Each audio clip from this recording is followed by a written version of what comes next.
So a part of my Getting Back to Yourself series, I wanted to talk about setting your foundation on your face.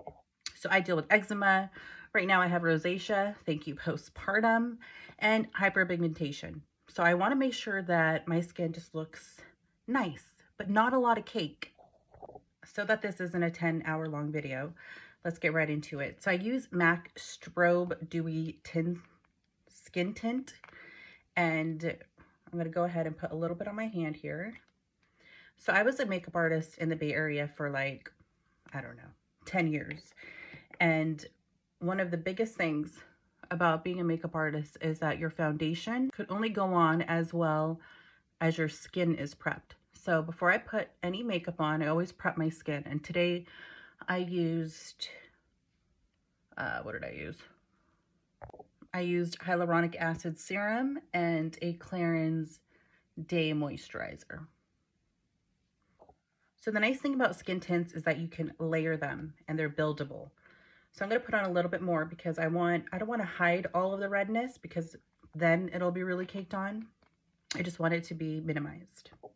I'm going to do this in super fast way so that this video isn't ridiculously long. So my skin tint is on. I'm making sure I'm dragging it down to my neck. So the next thing that I'm using is a concealer by Sephora. I like this concealer because it can act as a foundation or a concealer.